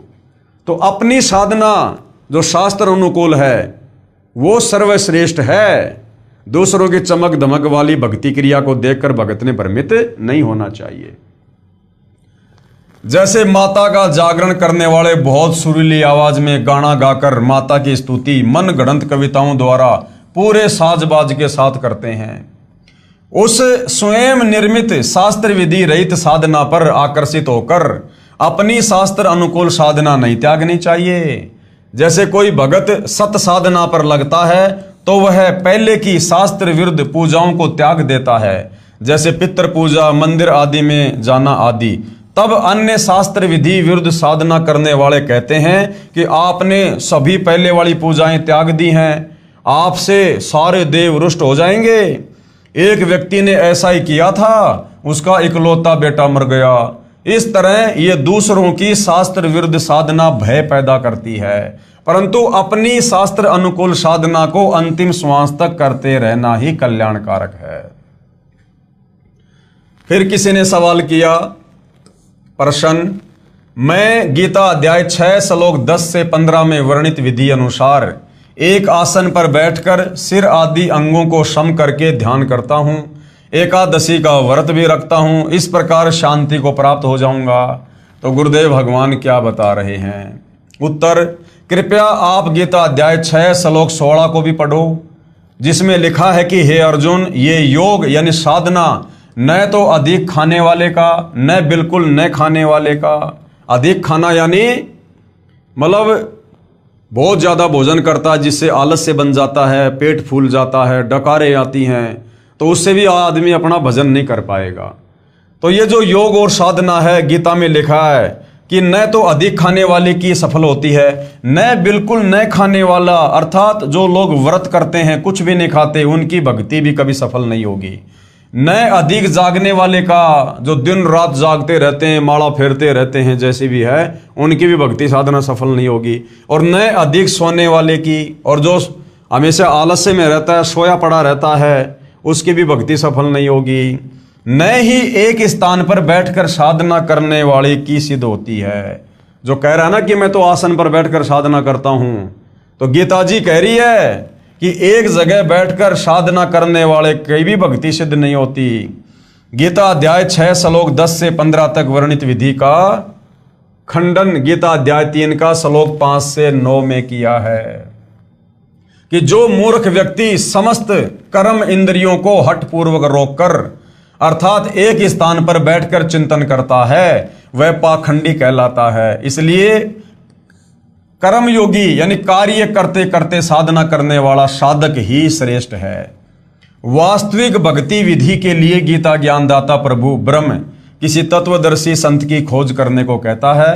गीता अध्याय 4 श्लोक 34 में इससे सिद्ध है कि गीता ज्ञानदाता यानी ब्रह्म द्वारा बताई गई भक्ति विधि पूर्ण नहीं है। गीता में जो भक्ति विधि इस काल ब्रह्म ने बताई है इस प्रकार की कि आसन लगाओ, उस पर मृगछाला बिछाओ, फिर ध्यान लगाओ, ये कंप्लीट भक्ति विधि नहीं है, कंप्लीट साधना नहीं है। ये तो खुद कह रहा है कि मुझे तो कंप्लीट भक्ति के बारे में नहीं पता भाई, उसके लिए तो किसी तत्वदर्शी संत की खोज कर। अगर इसकी ये आसन लगाकर ध्यान लगाने वाली साधना ही फाइनल होती तो फिर ये किसी तत्वदर्शी संत की खोज करने को क्यों कहता।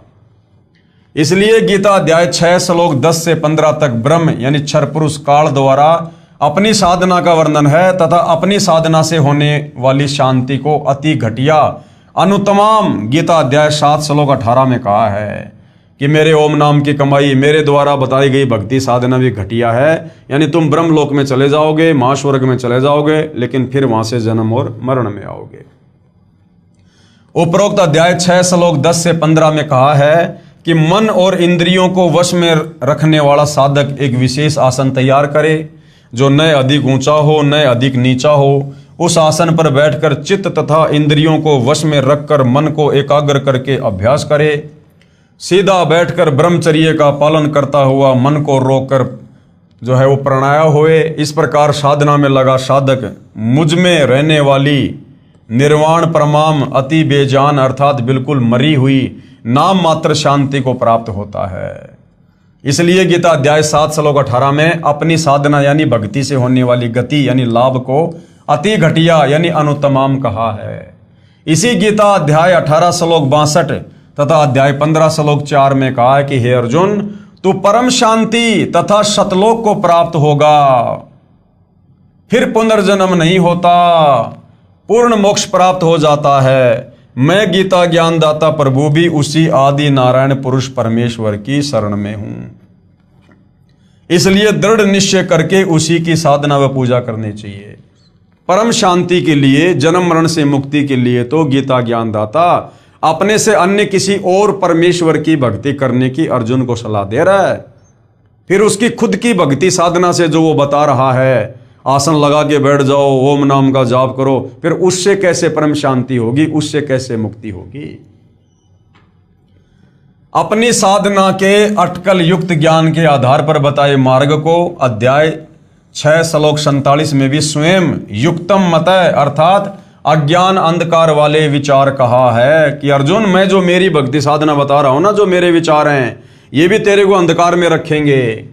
अन्य अनुवादकर्ताओं ने मैं युक्तम मतय का अर्थ परम श्रेष्ठ मान्य है किया है, जबकि करना था कि ये मेरा अटकल लगाया अज्ञान अंधकार के आधार पर दिया गया मत है।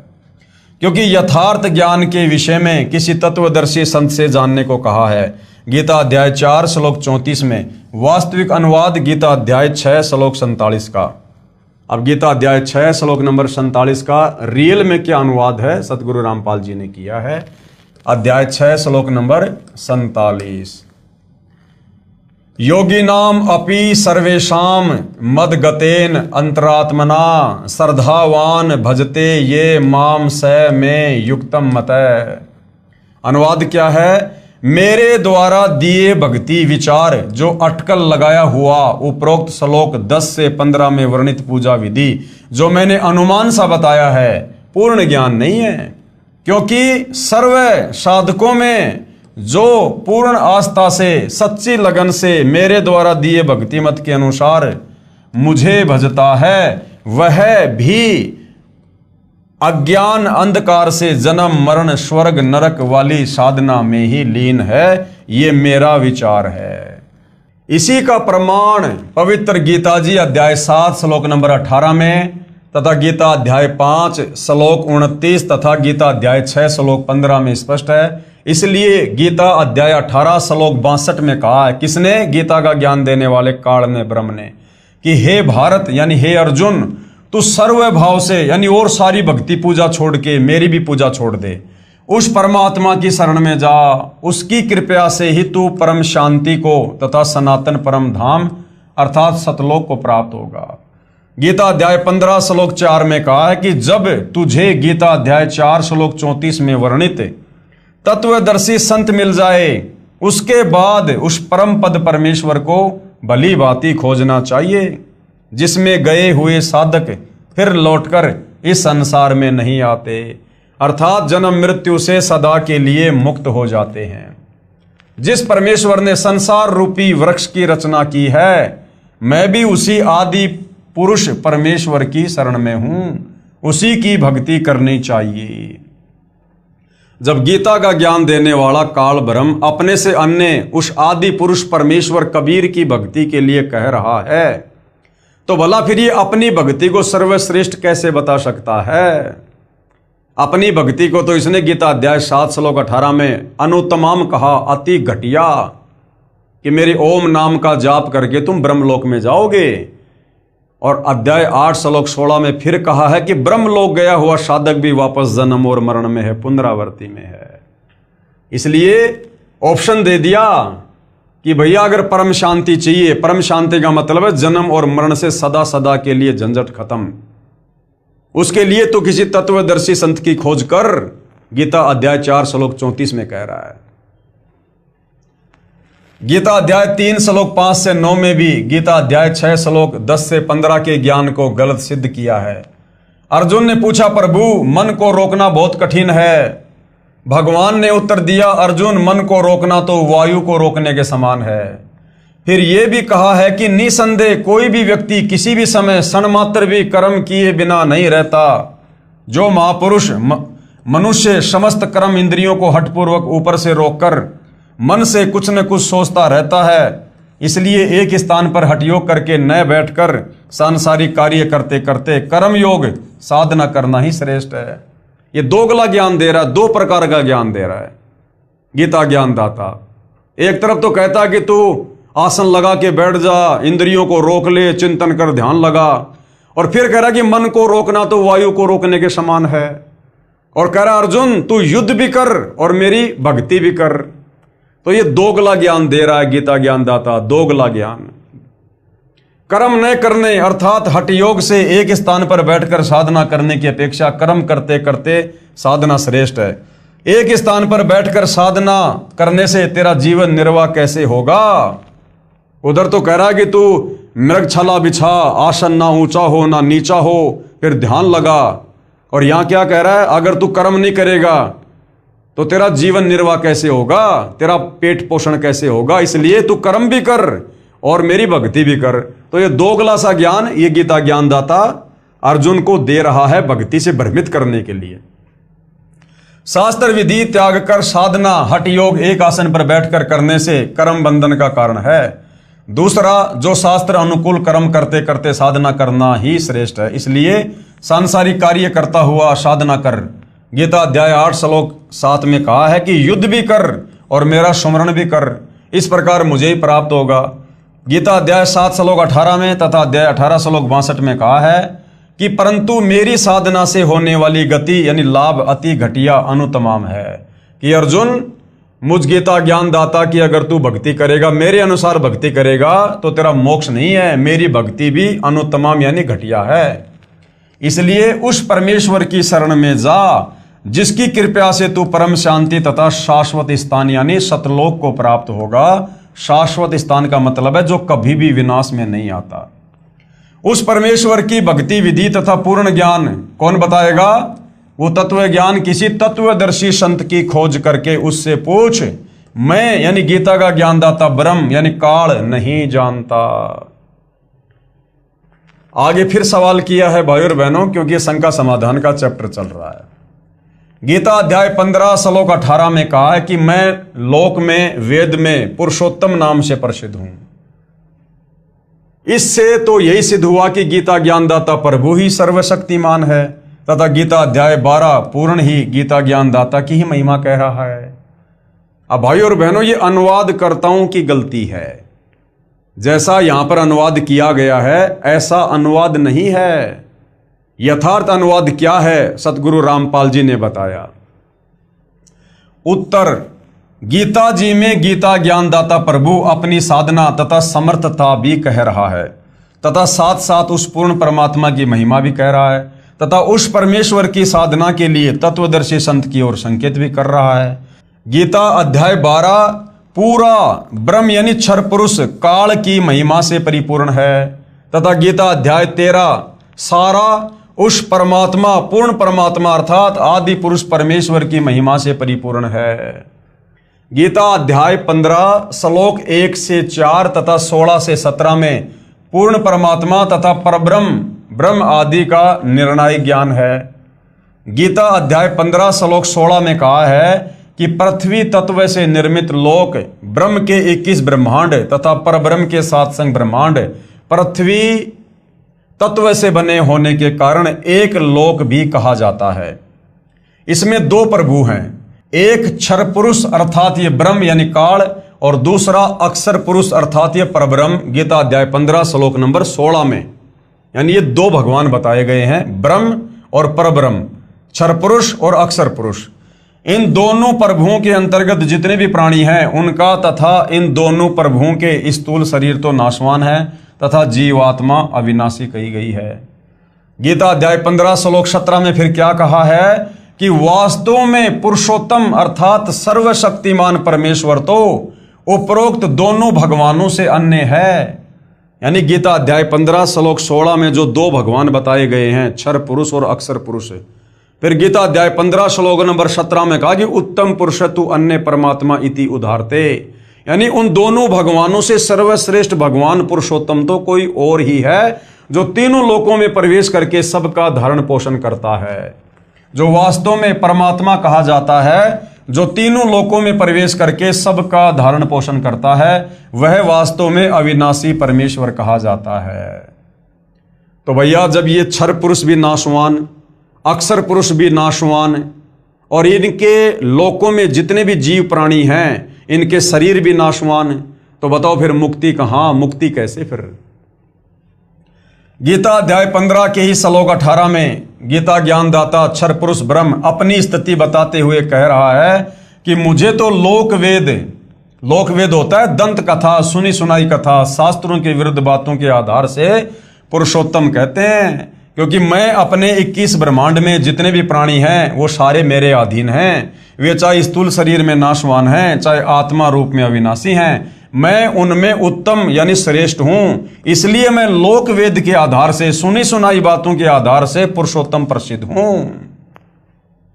यह कह रहा कि भैया मैं पुरुषोत्तम नहीं हूं, मैं तो सुनी सुनाई बातों के आधार से, लोक वेद के आधार से, क्योंकि 21 ब्रह्मांड में यह काल सबसे शक्तिशाली है, सबसे सर्वश्रेष्ठ है। तो यह कह रहा है कि जब तक जीव को तत्व ज्ञान नहीं होता है तब तक इन चारों वेदों और गीता जी की इन कथाओं के आधार से, इस ज्ञान के आधार से जो मेरे एजेंट नीचे जा जाके देते हैं, धर्म गुरु वगैरह, ये जो नकली पंथ खोल खोल के बैठे हैं, तो इनकी दंत कथाओं, इनके आधे अधूरे ज्ञान लोकवेद के आधार से मैं 21 ब्रह्मांड में सर्वश्रेष्ठ हूं, सबसे शक्तिशाली हूं। केवल लोकवेद के आधार से मैं परमात्मा साबित हूं यहां पर। लेकिन जब कोई तत्वदर्शी संत आकर कंप्लीट सृष्टि रचना बताता है और मेरा भेद खोलता है, तब पता चलता है कि मैं परमात्मा हूं या परमात्मा कोई अन्य है। वास्तव में पुरुषोत्तम तो कोई और ही परमेश्वर है, जो गीता अध्याय 15 श्लोक 17 में कहा है। फिर आगे किसी ने सवाल किया शंका समाधान के लिए प्रश्न, गीता अध्याय 10 श्लोक 2 में तथा 3 में कहा है कि मेरी उत्पत्ति को कोई नहीं जानता। कौन? ये काल कह रहा है। जो मुझे अनादि अजन्मा तत्व से जानता है वह सर्व पापों से मुक्त हो जाता है। और कह रहा है जो मुझे जान जाता है, यानी मुझ काल ब्रह्म को जान जाता है, तत्व से जान जाता है कि ये काल कौन है, जन्मता है या मरता है, इसका नाम काल क्यों पड़ा। यानी जिसको सृष्टि रचना समझ में आ गई, जो तत्वदर्शी संत की शरण में आ गया और इस काल के विषय में जो सब कुछ जान गया, कहता फिर वो जन्म और मरण से मुक्त हो जाता है। फिर वो जो मुझे अनादि अजन्मा इस तत्व से जानता है वह सर्व पापों से मुक्त हो जाता है। इससे स्पष्ट है कि ब्रह्म का जन्म नहीं, अर्थात सर्व पाप नष्ट कर देता है। अब ये भाई साहब जन्म और मृत्यु में है, लेकिन इसके जन्म और इसके कर्म ये अलौकिक हैं। अब वो कैसे हैं वो सतगुरु रामपाल जी बताएंगे। उत्तर गीता अध्याय 10 श्लोक 2 को दोबारा पढ़िए, जिसमें कहा है कि मेरी उत्पत्ति को न देवता यानी ब्रह्मा विष्णु तथा शिव आदि नहीं जानते, तथा न ही महर्षि जानते हैं, क्योंकि वे सब मुझसे उत्पन्न हैं। अब 21 ब्रह्मांड में जितने भी ये देवी देवता ब्रह्मा विष्णु महेश हैं, साधु संत महात्मा हैं, ये सब इस काल के अधीन हैं। ये सब काल और दुर्गा से उत्पन्न हैं, इसलिए ये काल के जन्म के विषय में नहीं जानते। अब बेटा कभी भी अपने बाप की डेट ऑफ बर्थ नहीं बता सकता, वो तो दादा बताएगा, दादा। तो इस काल के विषय में, काल के अधीन जितनी भी शक्तियां हैं, ब्रह्मा विष्णु महेश देवी देवता साधु संत ऋषि, ये नहीं बता सकते इसके जन्म और मरण के बारे में। अब असल में वो दादा स्वयं सतलोक से चलकर आया है, कबीर भगवान सतगुरु रामपाल जी। इन्होंने आकर सारा भेद खोला है इन पवित्र शास्त्रों को दिखा दिखा कर कि ये काल, ये दुर्गा, ब्रह्मा विष्णु महेश, ये सब नाशवान है, इनका जन्म और मृत्यु होती है। इस श्लोक से स्वतः सिद्ध है कि गीता ज्ञानदाता प्रभु की उत्पत्ति अर्थात जन्म तो हुआ है, यानी काल का जन्म हुआ है, परंतु काल ब्रह्म से उत्पन्न देवता तथा ऋषिजन नहीं जानते, क्योंकि वे काल से ही उत्पन्न हुए हैं। जैसे पिता के जन्म के विषय में बच्चे नहीं जानते, परंतु पिता का पिता अर्थात दादाजी ही बताता है। पूर्ण परमात्मा ने यानी कबीर जी ने स्वयं काल लोक में प्रकट होकर तत्वदर्शी संत के रूप में इस ब्रह्म की उत्पत्ति के विषय में बताया है। कृपया पढ़ें सृष्टि रचना, इसी पुस्तक ज्ञान गंगा के पेज नंबर 22 से 74, जो हम पहले पढ़ चुके हैं।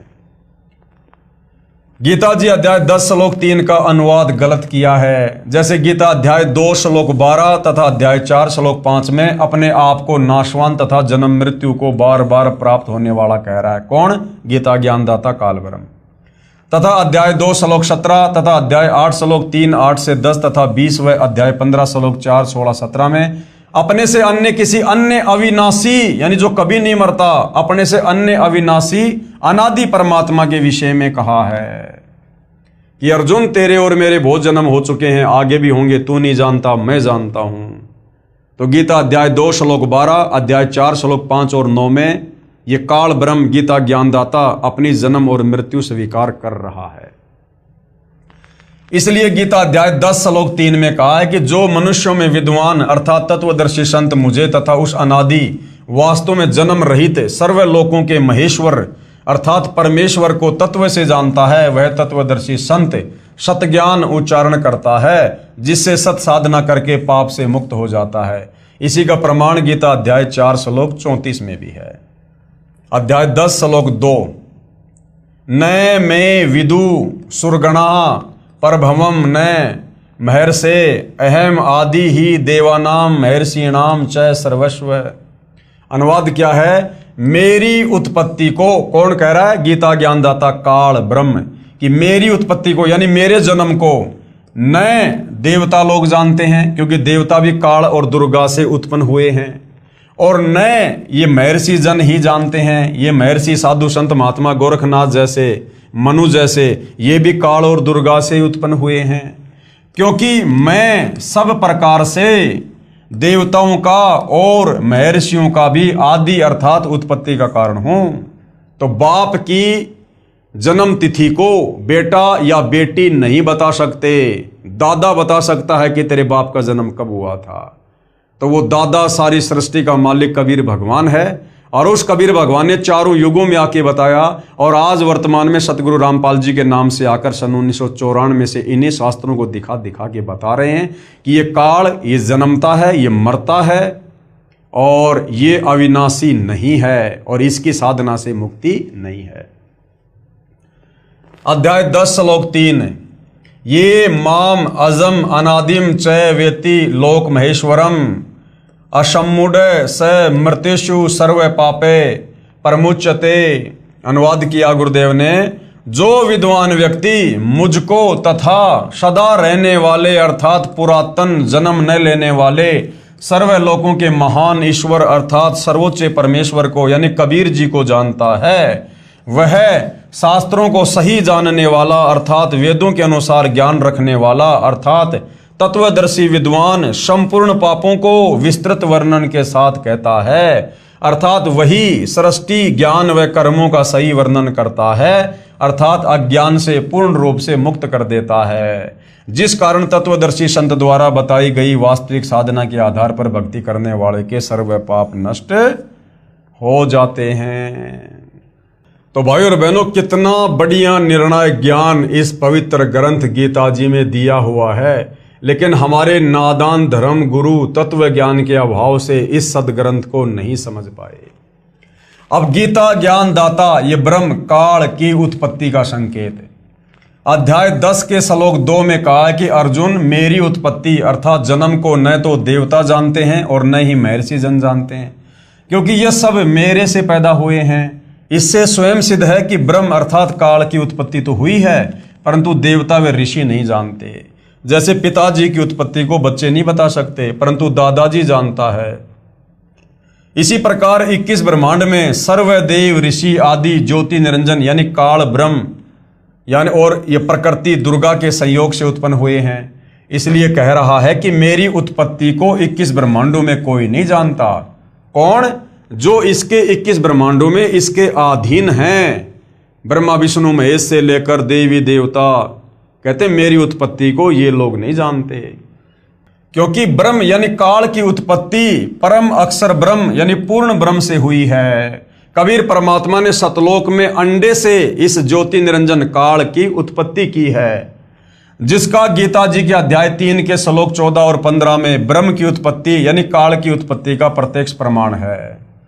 अध्याय 10 के श्लोक 3 जो तत्वदर्शी अर्थात विद्वान व्यक्ति मुझे तथा कभी न जन्म लेने वाले सर्वलोकों के महेश्वर अर्थात अविनाशी परमात्मा को जानता है, वह चारों वेदों ऋग्वेद, सामवेद, यजुर्वेद तथा अर्थर्वेद को जानता है। क्या कह रहा गीता ज्ञानदाता काल कि जो मेरी उत्पत्ति को जानता है और सर्व सृष्टि के रचनहार उस अनादि अविनाशी कबीर भगवान को जानता है, वो तत्वदर्शी संत है, वो विद्वान है और वो चारों वेदों के निष्कर्ष को जानता है, वह तत्वदर्शी संत है। तो भाई और बहनों, परमात्मा को जानने वाला तो परमात्मा ही होता है। परमात्मा को कोई जीव नहीं जान सकता। इस काल के 21 ब्रह्मांड से हमारी मुक्ति करवाने के लिए परमेश्वर तत्वदर्शी संत के रूप में आकर केवल अपनी आंशिक जानकारी दे रहे हैं हमें, आंशिक जानकारी। अन्यथा उनकी महिमा के विषय में तो साफ साफ लिखा है, 7 समुद्र की मसी करूं, लेखनी करूं बन राय, सब धरती का कागज करूं पर गुरु गुण लिखा न जाए। क्योंकि कबीर परमात्मा गुरु रूप में आकर ही हमें सृष्टि रचना बताते हैं। तो जो उस आदि अनादि कबीर परमेश्वर के विषय में जानता है, कहते हैं वो तत्वदर्शी संत है। तो उस परमेश्वर के विषय में तो परमेश्वर के अलावा दूसरा कोई नहीं जानता, अर्थात तत्वदर्शी संत स्वयं कबीर भगवान ही होता है।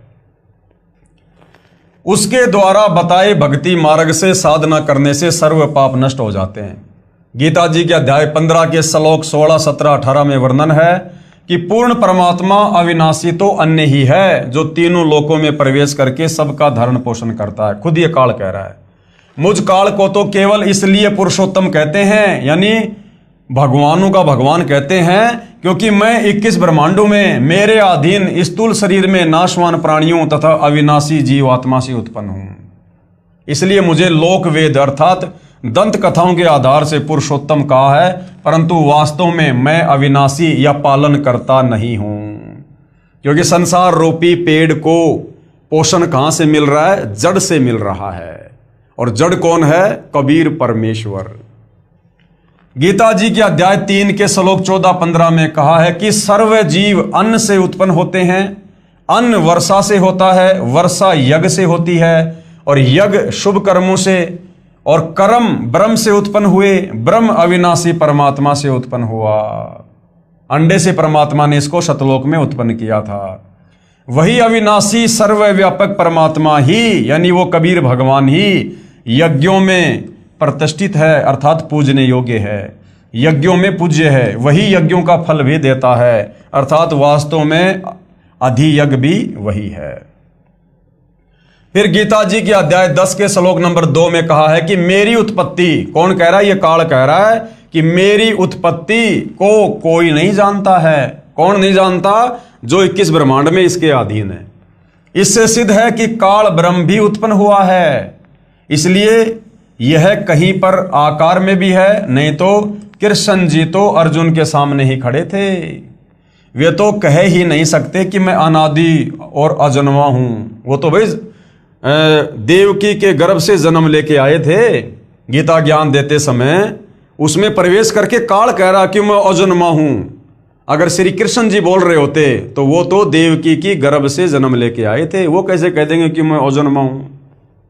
ये सर्व काल अदृश्य ब्रह्म ही श्री कृष्ण जी के शरीर में जीवस्त रूप यानी ये प्रेतवत प्रवेश करके बोलकर अपनी प्रतिष्ठा यानी स्थिति की सही जानकारी गीता रूप में दे गया। उपरोक्त विवरण से गीता जी में सिद्ध हुआ कि ब्रह्म यानी काल की उत्पत्ति पूर्ण ब्रह्म से हुई है, और सृष्टि रचना से तो क्लियर ही हो गया कि परमात्मा ने अक्षर पुरुष को निंद्रा से जगाने के लिए जिस अंडे में एक आत्मा प्रवेश करके मानसरोवर में छोड़ी थी, और अक्षर पुरुष ने जब गुस्से से देखा तो अंडे के 2 भाग हो गए। उस अंडे से जो आत्मा निकली थी वो यही काल था, यही ज्योति निरंजन था। यही प्रमाण अथर्ववेद कांड 4 अनुवाक 1 मंत्र 3 में भी है। कृपया निम्न पढ़ें। कांड नंबर 4 अनुवाक नंबर 1 मंत्र नंबर 3। ये श्लोक आप जियों के सामने है। और यहाँ पूज्य गुरुदेव भगवान ने इसका अनुवाद किया हुआ है। भावार्थ है, पूर्ण परमात्मा यानी कबीर देव अपने द्वारा रची सृष्टि का ज्ञान तथा सर्व आत्माओं की उत्पत्ति का ज्ञान अपने निजी दास को स्वयं ही सही बताता है कि पूर्ण परमात्मा ने अपने मध्य अर्थात अपने शरीर से अपनी शब्द शक्ति के द्वारा ब्रह्म यानी क्षर पुरुष यानी काल की उत्पत्ति की तथा सर्व ब्रह्मांडों को ऊपर शतलोक, अलखलोक, अगमलोक, अनामी लोक आदि तथा नीचे परब्रह्म के सात संग ब्रह्मांड तथा ब्रह्म के 21 ब्रह्मांडों को अपनी धारणा करने वाली आकर्षण शक्ति से ठहराया हुआ है। जैसे पूर्ण परमात्मा कबीर परमेश्वर कबीर देव ने अपने निजी सेवक अर्थात सखा श्री धर्मदास जी, आदरणीय गरीबदास जी आदि को अपने द्वारा रची सृष्टि का ज्ञान स्वयं ही बताया, उपरोक्त वेद मंत्र भी यही समर्थन कर रहा है। कांड नंबर 4 अनुवाक नंबर 1 मंत्र नंबर 7 श्लोक आप जियों के सामने है भाई और बहनों। यहाँ गुरुदेव ने प्रत्येक शब्द का हिंदी के साथ अनुवाद भी किया है। हम सीधा इसके भावार्थ पे चलेंगे। इस मंत्र में यह भी स्पष्ट कर दिया है कि उस परमेश्वर का नाम कबीर देव अर्थात कबीर परमेश्वर है जिसने सर्व रचना की है। जो परमेश्वर अचल, अचल यानी जो कभी भी विनाश में नहीं आता है, स्थिर है, जिसके लोक स्थिर हैं अर्थात वास्तव में अविनाशी, गीता अध्याय 15 श्लोक 16-17 में भी प्रमाण है। जगत गुरु यानी सारे संसार को ज्ञान देने वाला, आत्माधार यानी आत्माओं को उत्पन्न करने वाला, जो पूर्ण मुक्त होकर शतलोक गए हैं उनको शतलोक से ले जाने वाला, उनको शतलोक ले जाने वाला, काल के 21 ब्रह्मांड से सर्व ब्रह्मांडों का रचनहार, काल ब्रह्म की तरह धोखा ना देने वाला, ज्यों का त्यों वह स्वयं कबीर देव अर्थात कबीर प्रभु है। यही परमेश्वर सर्व ब्रह्मांडों व प्राणियों को अपनी शब्द शक्ति से उत्पन्न करने के कारण जनिता यानी माता भी कहलाता है, क्योंकि हम सभी आत्मा कबीर परमेश्वर के वचन से उनके शरीर से उत्पन्न हुई हैं। तथा पितरम यानी पिता तथा बंधु भाई भी वास्तव में यही है, तथा देव यानी परमेश्वर भी यही है। इसलिए इसी कबीर देव अर्थात कबीर परमेश्वर की स्तुति किया करते हैं। तमेव माता च पिता तमेव, तमेव बंधु च सखा तमेव, तमेव सर्व मम देव देव। इसी परमेश्वर की महिमा का पवित्र ऋग्वेद मंडल 9 सूक्त 1 मंत्र 24 में विस्तृत विवरण है। आगे फिर सवाल किया है सतगुरु रामपाल जी से, वेदों में कबीर अर्थात कबीर नाम का विवरण कैसे आया? वेद तो सृष्टि के प्रारंभ में प्राप्त हुए थे, यानी काल की 21 ब्रह्मांड की सृष्टि जब शुरू हुई उस समय समुद्र मंथन के दौरान ब्रह्मा जी को वेद प्राप्त हुए थे। तो वेदों में उस कबीर जी का जिक्र कहां से आया? कबीर देव अर्थात कबीर परमेश्वर तो सन 1398 में उत्पन्न हुए हैं कि तुम्हारे कबीर जी तो 650 साल पहले बनारस के काशी में आए थे वो तो, और वेद लिखे गए हैं इस सृष्टि की शुरुआत में लाखों साल पहले। तो कबीर जी का इन वेदों में जिक्र कैसे आ गया? इसके लिए भाइयों और बहनों, सृष्टि रचना को समझे बिना कुछ भी समझ में नहीं आएगा, कुछ भी।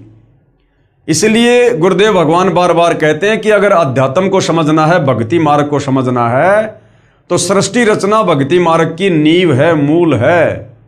इस सृष्टि रचना से समझ में आएगा कि इन वेदों में कबीर भगवान का नाम कैसे आया। ये कबीर भगवान केवल 650 साल पहले नहीं, ये द्वापर में भी आया, त्रेता युग में भी आया, सतयुग में भी आया, और ना जाने कितनी बार परमात्मा यहां पर आ जाते हैं क्षण भर में, शतलोक से चल के गति करके। वो समर्थ भगवान है। तो ये सारा का सारा माजरा सृष्टि रचना को सुनेंगे, समझेंगे, तब समझ में आएगा। गुरुदेव उत्तर दे रहे हैं, पूर्ण परमात्मा का वास्तविक नाम कबीर देव है तथा उपमात्मक नाम सत्य पुरुष, परम अक्षर ब्रह्म, पूर्ण ब्रह्म आदि है। जैसे देश के प्रधानमंत्री जी का शरीर का नाम कुछ और होता है तथा प्रधानमंत्री, प्राइम मिनिस्टर आदि उसके पद के नाम है, यही पूर्ण परमात्मा कबीर देव नामांतरण करके चारों युगों में आए हैं तथा सृष्टि व वेदों की रचना से पूर्व भी अनामी अनामे लोक में मानव सदृश शरीर में कबीर देव नाम से विद्यमान थे। वही कबीर देव फिर सतलोक की रचना करके सतलोक में विराजमान हो गए। तत्पश्चात परब्रह्म तथा ब्रह्म के सर्व लोकों व वेदों की रचना की, इसलिए वेदों में कबीर देव का विवरण है। और ये वेद फिर बाद में काल को 21 ब्रह्मांड देकर सतलोक से निष्कासित करके फिर इस काल के अंतःकरण में परमात्मा ने डाल दिए, जो समय आने पर ऑटोमेटिक बाहर आए परमेश्वर की वचन शक्ति से। जिस प्रकार माँ के गर्भ से बच्चा 10वें महीने बाहर आएगा ही आएगा, कोई नहीं रोक सकता। इसी प्रकार परमात्मा ने इस काल के अंतःकरण में जो ये वेदों वाला ज्ञान डाल दिया था और जो समय निर्धारित कर दिया था, उस समय पर ये वेद बाहर आने ही आने थे। तो समुद्र मंथन के माध्यम से फिर काल में आगे ये वेद अपने बड़े बेटे ब्रह्मा जी को दिए। तो कबीर परमेश्वर जी सारी सृष्टि के मालिक का वास्तविक नाम है कबीर देव, कबीर परमात्मा। और 650 साल पहले बनारस के काशी में परमात्मा केवल अपने वैदिक, अपने ओरिजिनल नाम से आए। इससे पहले तो परमात्मा ना जाने कितने नामों से और कितनी बार इस पृथ्वी पर आते रहते हैं, जाते रहते हैं। तो भाइयों और बहनों, ये आध्यात्मिक ज्ञान है। आज से पहले हमें कोई समझाने वाला नहीं था, कोई बताने वाला नहीं था। किसी ने इस प्रकार धर्मशास्त्रों से निर्णय करके आप और हमें बताया नहीं, समझाया नहीं। आप और हमारे अंदर सदियों से अज्ञान ठोक ठोक कर भरा हुआ है, जिस कारण से अब विश्वास करना थोड़ा सा मुश्किल सा हो रहा है। लेकिन इन सर्व धर्मशास्त्रों से प्रमाण देखकर और जो सृष्टि रचना सतगुरु रामपाल जी ने बताई 5वें वेद सूक्ष्म वेद से, कबीर वाणी से, उस सृष्टि रचना का समर्थन हमारे सभी धर्मों के सभी सदग्रंथ दे रहे हैं। भला फिर शंका करने की क्या जगह रह जाएगी। तो थोड़ा सा धैर्य से रुचि लेकर सतगुरु रामपाल जी के सत्संग सुनते रहोगे, उनके द्वारा लिखी पुस्तकें पढ़ते रहोगे, तो धीरे धीरे आप जियों को सब कुछ समझ में आ जाएगा। क्योंकि ये सत्य ज्ञान है और सत्य ज्ञान को समझने में थोड़ा समय जरूर लगता है, लेकिन समझ में आने के बाद फिर हमें इस ज्ञान से कोई डगमग नहीं कर सकता। तो भाइयों और बहनों, आज के इस पवित्र पुस्तक ज्ञान गंगा पर बन रहे वीडियो में केवल इतना ही। कल के वीडियो में परमेश्वर जी के आशीर्वाद से हम जानेंगे कि कबीर साहिब द्वारा विभीषण तथा मंदोदरी को शरण में लेना। अब नादान हमारे धर्मगुरु, रामायण को पढ़ने वाले, इन्होंने समाज को यही बताया कि विभीषण श्री रामचंद्र जी का भगत था, श्री रामचंद्र जी का भगत था। जबकि विभीषण श्री रामचंद्र जी का भगत नहीं था।